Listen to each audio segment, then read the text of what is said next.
नमस्कार। मेरा पूरा देश सुन रहा है। राष्ट्र की आवाज 130 करोड़ लोगों की एक ही आवाज आपके साथ। मैं हूं सरफराज, मैं सरफराज सैफी। आपको बताना चाहता हूं, आज हर तरफ क्वाड की बातचीत हो रही है। 2 दिनों तक पूरी दुनिया की नजर क्वाड पर है। इस बात ने आज मेरे हिंदुस्तान के प्रधानमंत्री नरेंद्र मोदी को खुशी दी है।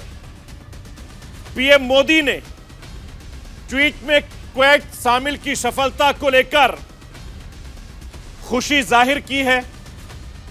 मैं आपको यह बताना चाहता हूं, साल 2017 में क्वाड का आइडिया जापान लेकर आया था। तमाम तरह के विरोधाभास की वजह से यह आइडिया 10 साल तक रुका रहा। साल 2007 में इस पर काम शुरू हुआ। अमेरिका, ऑस्ट्रेलिया, जापान और मेरे हिंदुस्तान साथ आए। प्रधानमंत्री नरेंद्र मोदी के विजन ने इसे नया आयाम दिया। आज क्वाड कैसे अपने लक्ष्य की ओर बढ़ रहा है, आज क्वाड कैसे चीन की बेचैनी बढ़ा रहा है, यह मैं आपको बताऊंगा। कोरोना महामारी के इस दौर में पूरी दुनिया बदल रही है। दुनिया के नियम बदल रहे हैं। अर्थनीति प्रभावित हो रही है, कूटनीति प्रभावित हो रही है और बहुत सारी समस्याओं के पीछे चीन की भूमिका नजर आ रही है। हिंदुस्तान के पड़ोसी मुल्क चीन की हर चालबाजी के बारे में मैं आपको बताऊंगा। चीन की घेराबंदी वाले चतुर्भुज प्लान को भी मैं डिकोड करूंगा। ग्लोबल वार्मिंग की असर अब दिखने लगा है। मौसम से पहले गर्मी, तेज धूप, फिर तेज बारिश और उसके बाद मौसम का ठंडा हो जाना। ग्लोबल वार्मिंग की वजह से जलवायु परिवर्तन हो रहा है। यह हम सबके लिए खतरे का अलार्म है और बावजूद इसके हम सुधरने के लिए तैयार नहीं हैं। गर्मी से राहत के लिए पहाड़ों पर पहुंच जाते हैं। प्लास्टिक और पॉलिथीन वाले कूड़े का अंबार वहां लगा देते हैं। यह कूड़ा कैसे पर्यावरण के लिए खतरा बन गया है, इसके बारे में भी मैं आपको समझाने की कोशिश करूंगा। दुनिया की आवाज को मैं देश तक पहुंचाता हूं। अपने हिंदुस्तान के कोने कोने की आवाज को मैं दिल्ली तक पहुंचाता हूं। नेताओं की आवाज को मैं आम लोगों तक पहुंचाता हूं और आम लोगों की आवाज को मैं अपने हिंदुस्तान के हुक्मरानों तक पहुंचाता हूं। आपकी आवाज से मिलती है मेरी आवाज और बन जाती है राष्ट्र की आवाज।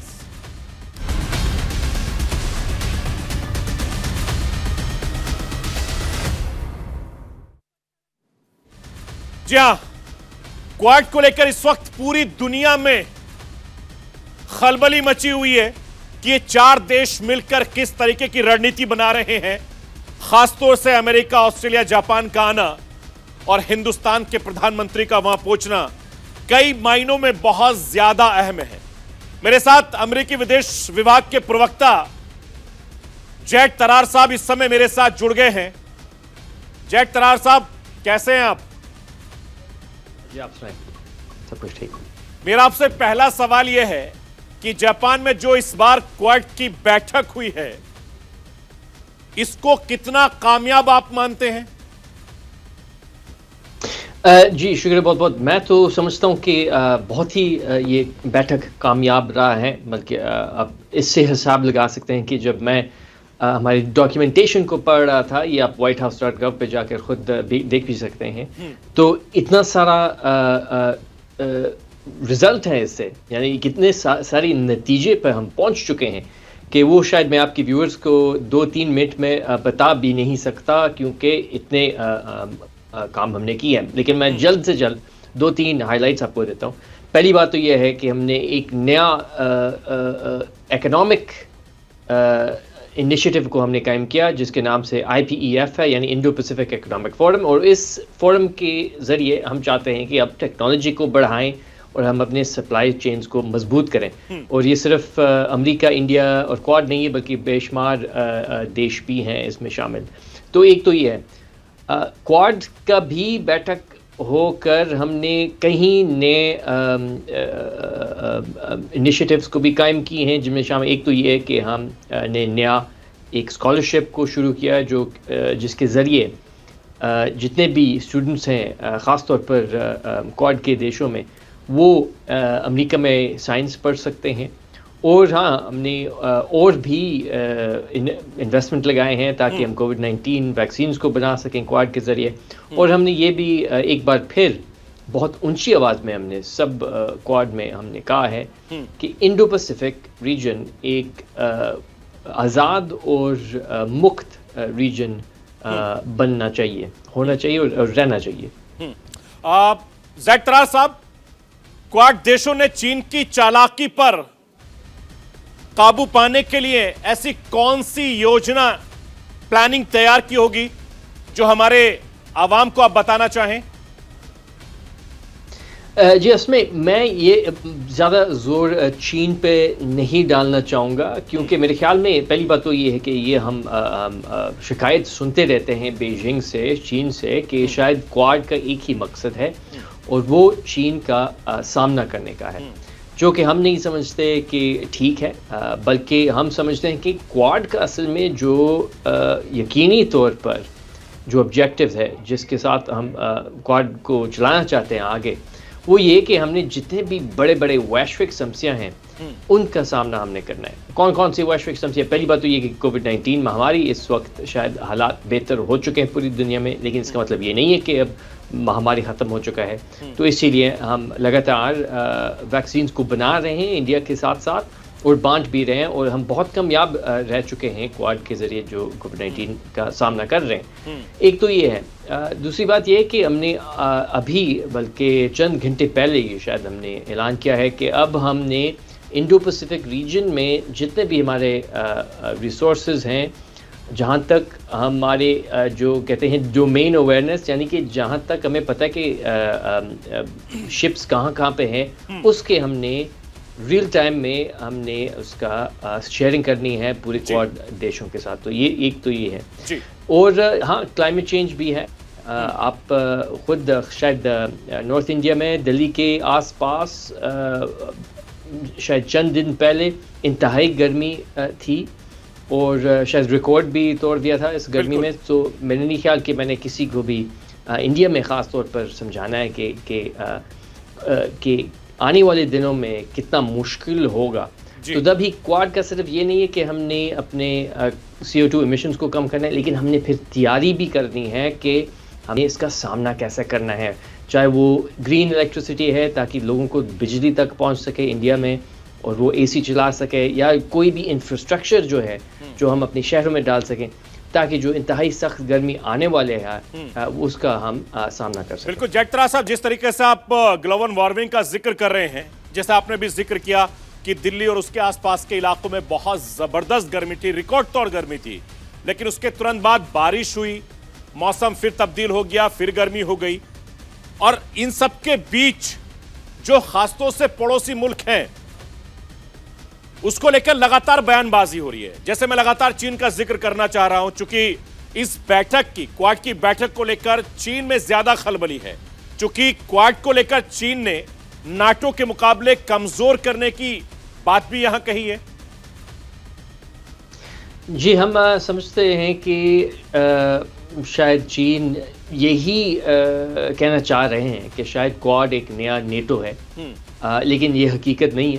पहली बात तो ये है, इसमें कोई कानूनी तौर पर वो हिस्सा नहीं है जो कि नेटो में है, जिसको हम आर्टिकल 4 के नाम से कहा जाता है। यानी कि अगर आपने एक देश पर हमला किया तो सारे देश ने आपके साथ फिर लड़ाई शुरू करनी है। ये नेटो का यही मकसद है, जी। एक डिफेंसिव अलायंस जी। है, जो कि वो क्वाड नहीं है हकीकत में। असल में जो हम करना चाहते हैं वो ये है कि हमने अब मिलकर जैसे जितने भी वैश्विक समस्याएं जो मैंने अभी इजहार किया उसका हमने सामना करना है। तो उसमें जी। सेना और मिलिट्री अलायंस आता ही नहीं है।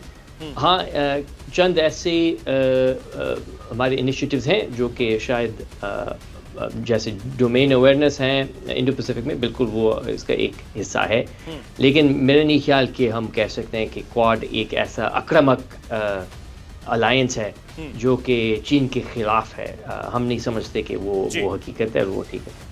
बहुत बहुत शुक्रिया जैक तरार साहब, न्यूज इंडिया से बातचीत करने के लिए और अपना टाइम इस शो को देने के लिए बहुत बहुत शुक्रिया आपका। शुक्रिया आपका बाबा। तो ये जैक तरार साहब से बता रहे थे कि किस तरीके से क्वाड को लेकर खासतौर से चाइना में खलबली मची हुई है और जो बाकी अड़ोसी पड़ोसी मुल्क हैं उसमें भी इन 4 मुल्कों की दोस्ती को लेकर बहुत ज्यादा प्लानिंग की जा रही है। राष्ट्र की आवाज में रुकूंगा एक छोटे से ब्रेक के लिए। ब्रेक के बाद जब वापस आऊंगा तो आपको बताऊंगा कि किस तरीके से ग्लोबल वार्मिंग की वजह से लोगों को दिक्कत हो रही है और आपको और हमें किस तरीके से सावधान रहने की जरूरत है। आखिर कैसे, बताऊंगा इस छोटे से ब्रेक के बाद। आप कहीं मत जाइए, बने रहिए मेरे साथ और देखते रहिए राष्ट्र की आवाज।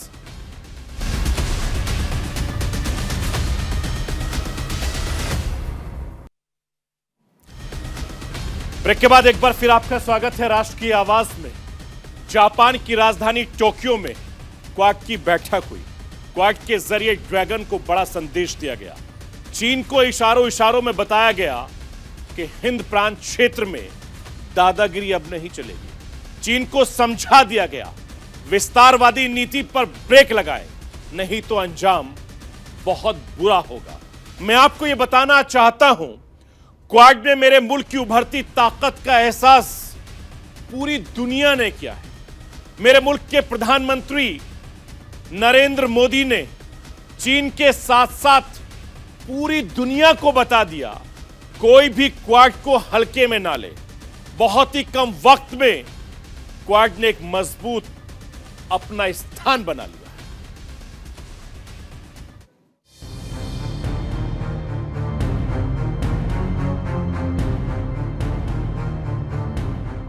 चतुर्भुज प्लान से चीन होगा चित। जापान से बीजिंग को बड़ा संदेश। ड्रैगन पर भारी पड़ेगा एशियाई नेटो। मोदी के मास्टर स्ट्रोक से जिनपिंग पस्त।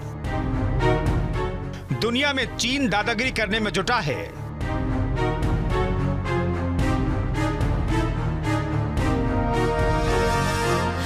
दक्षिण चीन सागर के जरिए ड्रैगन अपने पड़ोसी मुल्क को परेशान करने में लगा है।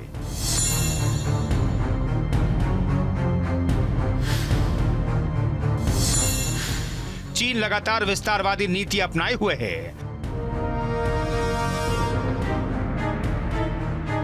कभी चीन ताइवान को परेशान करता है तो कभी भारतीय इलाके को अपना बताने का बेबुनियाद दावा करता है।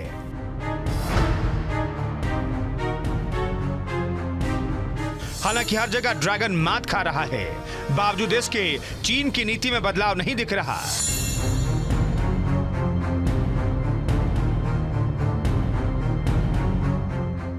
लेकिन अब चीन पर नकेल कसने के लिए क्वाड ने पूरी तैयारी कर ली है।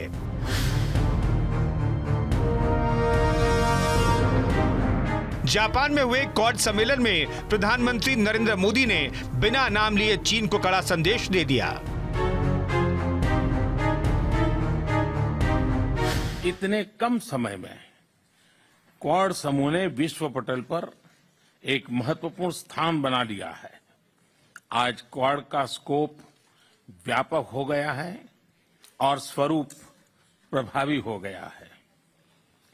हमारा आपसी विश्वास, हमारा डिटर्मिनेशन लोकतांत्रिक शक्तियों को नई ऊर्जा और उत्साह दे रहा है। क्वाड के स्तर पर हमारे आपसी सहयोग से एक फ्री, ओपन और इंक्लूसिव इंडो पैसिफिक क्षेत्र को प्रोत्साहन मिल रहा है, जो हम सभी का साझा उद्देश्य है। पीएम मोदी का संबोधन करीब 3.25 मिनट का रहा। इन 3.25 मिनट में पीएम मोदी ने शब्दों के जरिए चीन को बड़ा संदेश दे दिया। क्वाड में पीएम मोदी ने मित्रता, आपसी सहयोग, इंडो पैसिफिक से लेकर कोविड-19 का जिक्र किया। कोविड-19 की विपरीत परिस्थितियों के बावजूद हमने vaccine delivery, climate action, supply chain resilience, disaster response और आर्थिक सहयोग जैसे कई क्षेत्रों में आपसी समन्वय बढ़ाया है। इससे इंडो पैसिफिक में शांति, समृद्धि और स्थिरता सुनिश्चित हो रही है। क्वाड इंडो पैसिफिक क्षेत्र के लिए एक कंस्ट्रक्टिव एजेंडा लेकर चल रहा है। इससे क्वाड की छवि एक फोर्स फॉर गुड के रूप में और भी सुदृढ़ होती जाएगी। चीन को क्वाड बैठक से ही मिर्ची लग गई है। कुछ दिन पहले चीनी विदेश मंत्री वांग यी ने कहा था कि यह बैठक असफल हो जाएगी, लेकिन पीएम मोदी ने साफ कर दिया है कि चीन का दावा एकदम गलत है, क्योंकि क्वाड ने विश्व पटल पर एक अहम स्थान बना लिया है।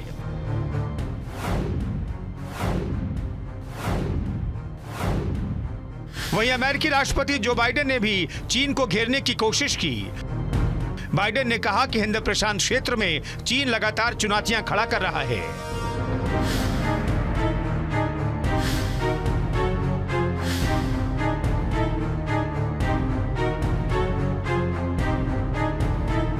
साथ ही अमेरिकी राष्ट्रपति ने रूस को भी निशाने पर ले लिया।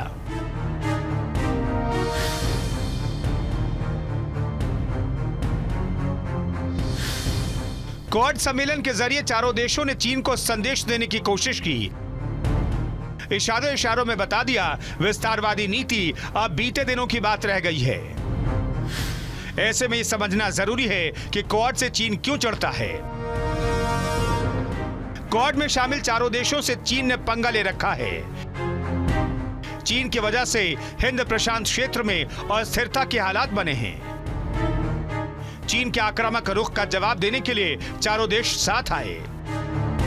क्वाड देशों के बीच हिंद प्रशांत क्षेत्र की सुरक्षा मजबूत करने की बात चल रही है। एक वक्त था जब चीन मान रहा था कि क्वाड कुछ भी नहीं है, लेकिन हाल के दिनों में चीन क्वाड को एशियाई नेटो कहने लगा।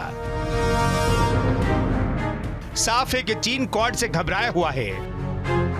क्वाड का नाम सुनते ही परेशान हो रहा है। ऐसे में आपको बताते हैं क्वाड क्या है और इसकी जरूरत क्यों पड़ी।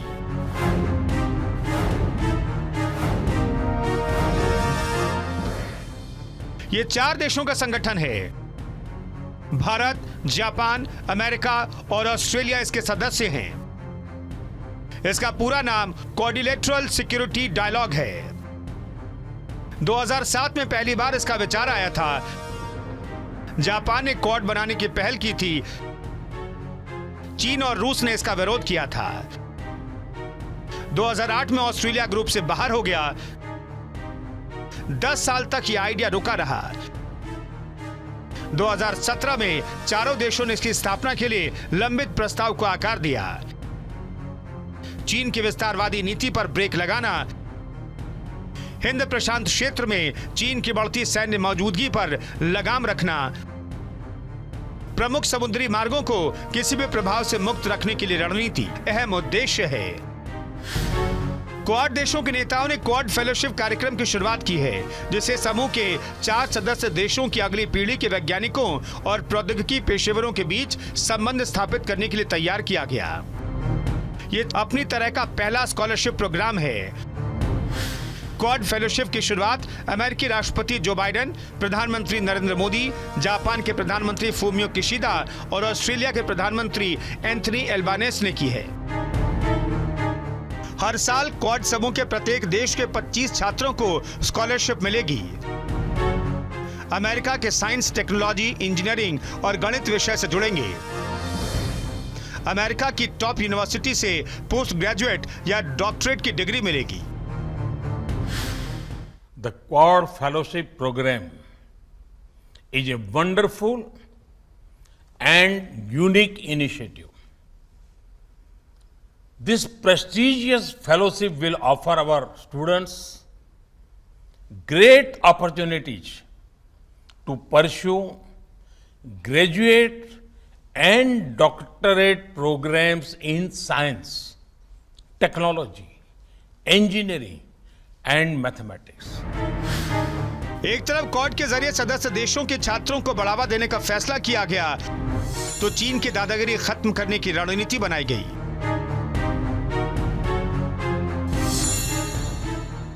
ऐसे में देखा जाए तो क्वाड सम्मेलन में चारों देशों ने दुनिया को बड़ा संदेश दिया।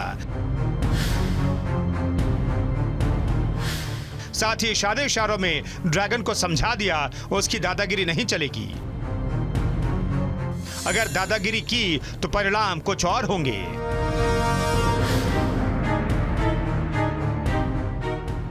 Bureau report, news India.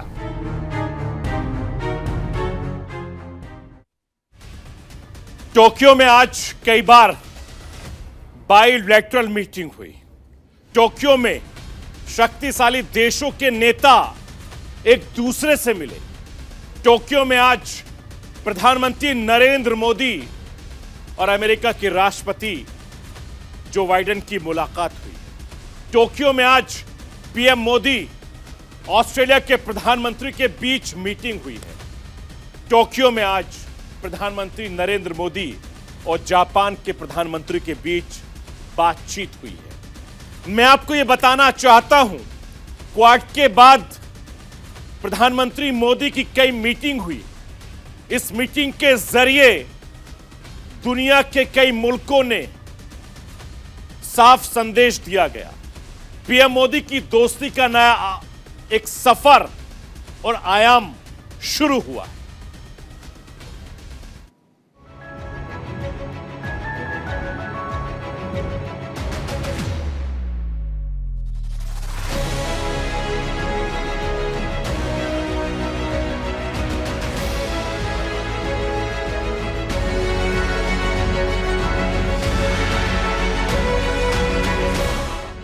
Joe Biden को अमेरिकी राष्ट्रपति बने हुए अभी महज 1.25 साल हुआ है, लेकिन इस 1.25 साल में अमेरिकी राष्ट्रपति और प्रधानमंत्री नरेंद्र मोदी के बीच एक दो बार नहीं बल्कि कई बार मुलाकात हो चुकी है। कोरोना महामारी के चलते जब दोनों नेता आमने सामने मुलाकात नहीं कर सके तो दोनों नेताओं ने वर्चुअल मीटिंग की, लेकिन किसी न किसी तरह से जो बाइडेन और पीएम मोदी एक दूसरे से मिलते रहे। अब एक बार फिर अमेरिकी राष्ट्रपति और भारतीय प्रधानमंत्री गर्मजोशी से मिले। टोक्यो में पीएम मोदी और जो बाइडेन के बीच काफी देर तक बाइलैटरल मीटिंग हुई, जिसमें दोनों के बीच कई मुद्दों पर बातचीत हुई। मीटिंग में जो बाइडेन ने पीएम मोदी के पक्ष में जमकर कसीदे गढ़े। पीएम मोदी को शानदार नेता बताते हुए कहा कि हम धरती के सबसे अच्छे दोस्त बन सकते हैं। It's important work in India, supporting vaccine production, clean energy initiatives, and I'm also glad we're renewing the Indo-US Vaccine Action Program. I'm looking forward to continuing our conversation today. Mr. Prime Minister, there's so much that our countries can and will do together, and I'm committed to making U.S.-India partnership among the closest we have on earth. प्रधानमंत्री मोदी से अमेरिकी राष्ट्रपति के साथ द्विपक्षीय मुलाकात को काफी अहम माना जा रहा है, क्योंकि दोनों देशों का दुनिया पर अच्छा खासा प्रभाव है। जो बाइडेन के साथ मुलाकात को पीएम मोदी ने शानदार बताते हुए कहा कि दोनों देशों की दोस्ती और भी मजबूत होगी। भारत और अमेरिका की स्ट्रेटेजिक पार्टनरशिप सही मायने में एक पार्टनरशिप ऑफ ट्रस्ट है। हमारे साझा मूल्यों और सुरक्षा सहित कई क्षेत्रों में हमारे समान हितों ने इस ट्रस्ट के बॉन्ड को मजबूत किया है। बाइलेटरल मीटिंग में रूस यूक्रेन जंग का मुद्दा भी उठा। दोनों देश ने युद्ध को दुनिया के लिए खतरनाक बताया और कहा कि जंग पर ब्रेक जल्द से जल्द लगनी चाहिए। साथ ही कई और मुद्दों पर चर्चा हुई। महत्वपूर्ण रक्षा गठजोड़ को मजबूत करने, आर्थिक सहयोग को प्रोत्साहित करने, वैश्विक स्वास्थ्य गठजोड़, महामारी को लेकर तैयारी, उभरती प्रौद्योगिकी के क्षेत्र में साझेदारी का विस्तार, उद्योगों को कार्बन मुक्त बनाने, यूएस भारत जलवायु एवं स्वच्छ ऊर्जा एजेंडा 2030 पर बातचीत हुई। पीएम मोदी ने ऑस्ट्रेलिया के नवनिर्वाचित प्रधानमंत्री एंथनी अल्बानीज के साथ बैठक की। दोनों नेताओं ने बहुआयामी द्विपक्षीय सहयोग की समीक्षा की और इसे और प्रगाढ़ करने की इच्छा की पुष्टि की। ऑस्ट्रेलियाई प्रधानमंत्री ने द्विपक्षीय मुलाकात को लेकर ट्वीट किया, जिसमें उन्होंने लिखा कि प्रधानमंत्री नरेंद्र मोदी का गर्मजोशी से स्वागत किया। बैठक में चर्चा के लिए ऑस्ट्रेलिया और भारत के बीच पूर्ण रणनीतिक एवं आर्थिक एजेंडा था। इसमें स्वच्छ ऊर्जा प्रौद्योगिकी शामिल है। ऑस्ट्रेलिया भारत के संबंध कभी इतने करीब नहीं रहे। ऑस्ट्रेलियाई पीएम से मुलाकात को लेकर विदेश मंत्रालय की तरफ से बयान जारी किया गया, जिसमें बताया गया कि दोनों नेताओं ने कारोबार, निवेश, रक्षा, विनिर्माण, हरित हाइड्रोजन सहित नवीकरणीय ऊर्जा, शिक्षा, विज्ञान एवं प्रौद्योगिकी, कृषि अनुसंधान, खेल, दोनों देशों की जनता के स्तर पर संबंध सहित समग्र सामरिक गठजोड़ के लिए बहुआयामी सहयोग की समीक्षा की।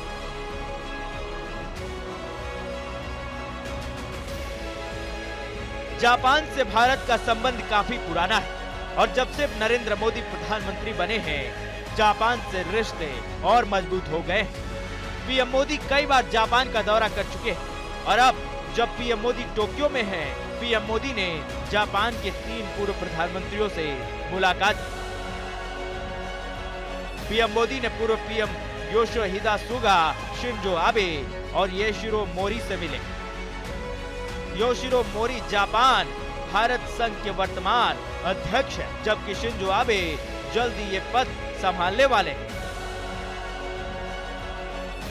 इसके अलावा पीएम मोदी जापान के मौजूदा प्रधानमंत्री फूमियो किशिदा से भी मिले। दोनों पीएम के बीच कई मुद्दों पर बातचीत हुई। Our relationship with India is a very important one, and it was a great honour to meet with Prime Minister Modi. PM Modi विदेश में कहीं भी जाते हैं तो उनकी बॉडी लैंग्वेज देखते ही बनती है। टोक्यो में भी पीएम मोदी का अलग अंदाज उस वक्त दिखा जब क्वाड समिट में शिरकत करने आए अमेरिकी राष्ट्रपति जो बाइडेन, जापान के पीएम फूमियो किशिदा और ऑस्ट्रेलिया के पीएम एंथनी अल्बानीज से मुलाकात की। तीनों के साथ पीएम मोदी ने गजब की केमिस्ट्री दिखाई। यही वजह है कि सोशल मीडिया पर जो तस्वीर वायरल हो रही है वो पीएम मोदी की मजबूत शख्सियत की गवाही दे रही है। Bureau report, news India. Quad की मीटिंग का चर्चा का केंद्र रहा चीन। कोरोना महामारी के इस दौर में चीन सबसे बड़े विलन के रूप में उभरा है। दुनिया के बाजार की परेशानी बढ़ा रहा है चीन। अपने पड़ोसियों के साथ जमीन की लड़ाई लड़ रहा है चीन। छोटे गरीब देशों को अपने जाल में फंसा रहा है चीन। मैं आपको यह बताना चाहता हूं, चीन की चालबाजियों को दुनिया समझ चुकी है। ड्रैगन पर शिकंजा कसने की तैयारी में जुट चुकी है। जापान में हुए क्वाड सम्मेलन में इसी बात पर चर्चा हुई। चीन पर नकेल कसने की तैयारियों पर पूरी तरीके से जोर दिया गया।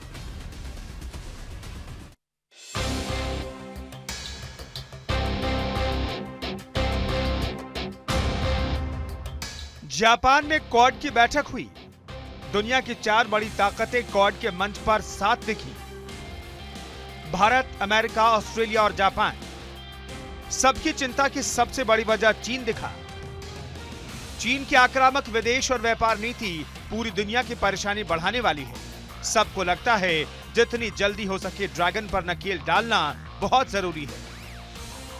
खासकर कोरोना महामारी की वजह से बाजार में आए बदलाव चीन के समानांतर मजबूत और भरोसेमंद सप्लाई चेन तैयार करने की आवश्यकता को आज की तारीख में दुनिया का हर देश महसूस कर रहा है। आइए बारी बारी से समझते हैं चीन की कौन कौन सी नीतियां परेशान करने वाली हैं। सबसे बड़ा मसला साउथ चाइना सी को लेकर सामने आया है, जिस पर चीन का बढ़ता दबदबा विवाद को बढ़ावा दे रहा है। हिंद महासागर और प्रशांत महासागर के बीच में पड़ता है साउथ चाइना सी का क्षेत्र। यहाँ 250 के करीब छोटे बड़े द्वीप हैं, जिसमें अधिकतर बिल्कुल खाली है।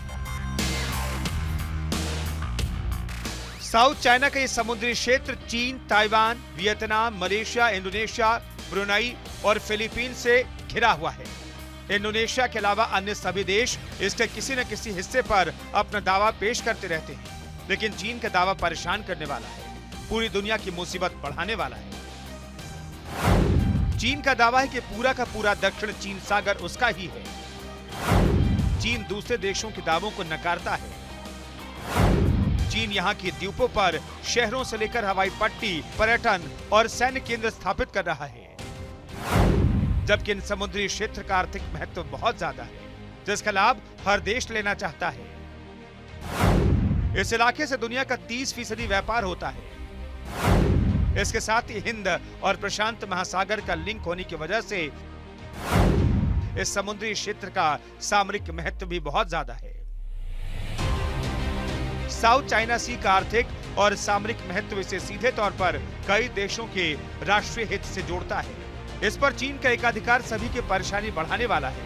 चीन के दादागिरी का एक नमूना पिछले साल सितंबर में देखने को मिला, जब इस इलाके में चीन ने एक तरफा समुद्री कानून लागू करने का दावा ठोक दिया,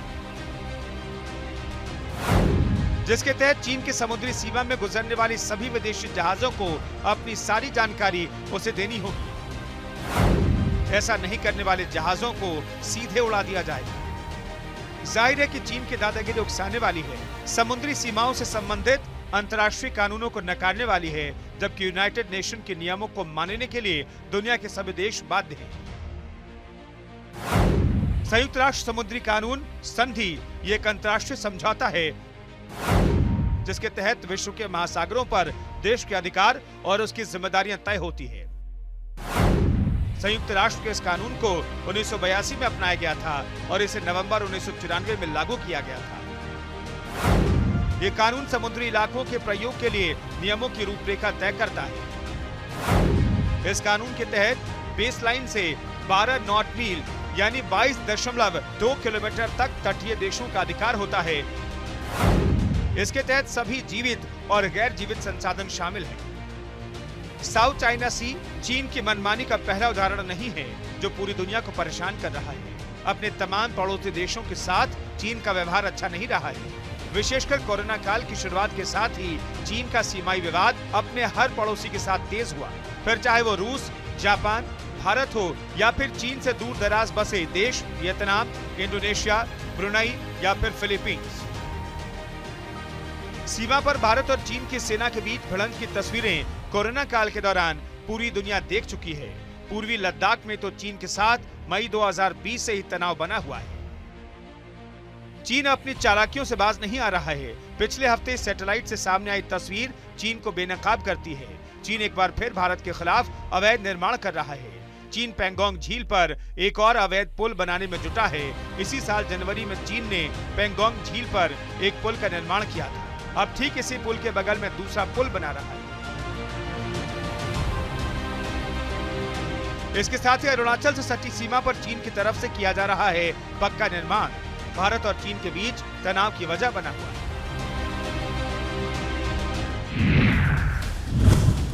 चीन अरुणाचल से सटी सीमा पर अपनी ओर तेजी से इंफ्रास्ट्रक्चर विकसित कर रहा है।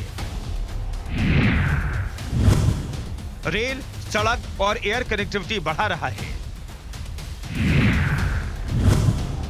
अरुणाचल प्रदेश को लेकर चीन के साथ लंबे समय से सीमा विवाद है।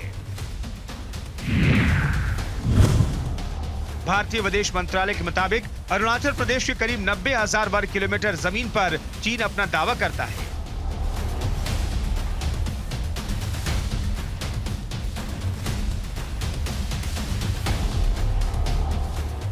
जबकि भारत की ओर से साफ किया जा चुका है कि अरुणाचल भारत का टूट हिस्सा है और रहेगा। बावजूद इसके चीन अपनी हरकतों से बाज नहीं आता, पड़ोसियों से लड़ते रहने की अपनी पुरानी आदत दोहराता रहता है। रूस के साथ भी चीन स्खालिन द्वीपों को लेकर लड़ता रहा है। रूस के पूर्वी शहर व्लादिवोस्तोक पर दावे को लेकर खींचतान चलता रहता है। जापान के साथ चीन का विवाद शिनकाकू द्वीप श्रृंखला को लेकर है। वहीं नेपाल के साथ तिब्बत से लगने वाली जमीन को लेकर झगड़ा है।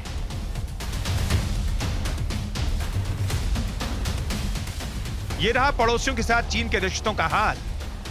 इसके साथ ही दुनिया की सिरदर्दी बढ़ा रहे हैं चीन की लोन डिप्लोमेसी। मौजूदा दौर में चीन की लोन डिप्लोमेसी का सबसे बड़ा शिकार बना हुआ है श्रीलंका, और दूसरे नंबर पर है पाकिस्तान, जिनकी बर्बाद अर्थव्यवस्था का हाल आज की तारीख में किसी से छुपा नहीं है। चीन की लोन डिप्लोमेसी का शिकार हुआ श्रीलंका दिवालिया हो चुका है। जनता सड़कों पर हिंसक प्रदर्शन कर रही है।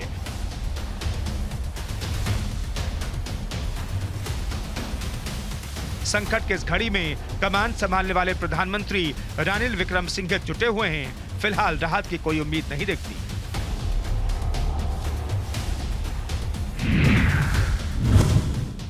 श्रीलंका ने चीन से करीब $8 अरब का कर्ज ले रखा है,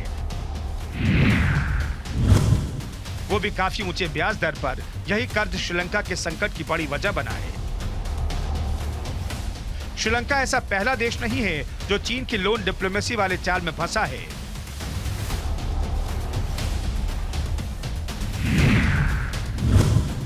इस लिस्ट में पाकिस्तान, म्यांमार, मालदीव और बांग्लादेश से लेकर दुनिया के 165 देश शामिल हैं जो चीन के कर्ज में ऐसे ही डूबे हैं।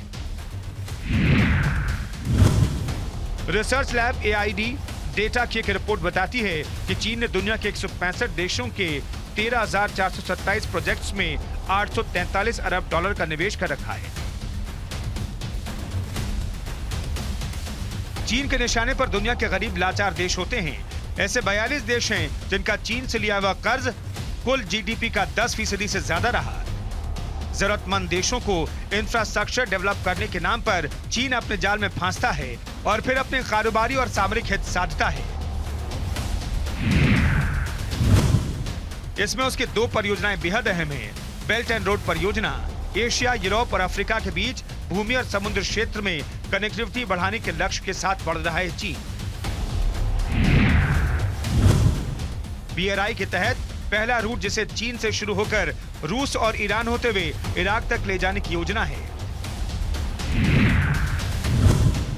जबकि इस योजना के तहत दूसरा रूट पाकिस्तान अधिकृत कश्मीर से श्रीलंका और इंडोनेशिया होकर इराक तक ले जाना चाहता है। चीन के दूसरी विवादित परियोजना स्ट्रिंग ऑफ पर्ल्स हिंद महासागर क्षेत्र में भारत को घेरने की महत्वाकांक्षी योजना। पाकिस्तान के ग्वादर पोर्ट, श्रीलंका के हम्बनटोटा, बांग्लादेश के चिटगोंग पोर्ट, म्यांमार का चौक्योप्यू पोर्ट, मालदीव के फेदुफिनोहलू द्वीप को चीन ने अपना बेस बनाया है। चीन की इन चालबाजियों को अब दुनिया समझ चुकी है, लेकिन चुनौती बड़ी है। इससे सभी को मिलकर ही निपटना होगा। इसी की एक झलक देखने को मिली जापान में, जहां क्वाड समूह के देशों ने मिलकर चीन की चालबाजियों पर मंथन किया और इसका तोड़ तैयार करने की दिशा में कदम बढ़ाया।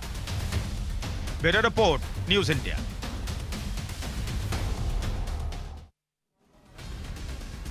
तो ये थी राष्ट्र की आवाज। बाकी खबरों के लिए आप बने रहिए न्यूज इंडिया के साथ।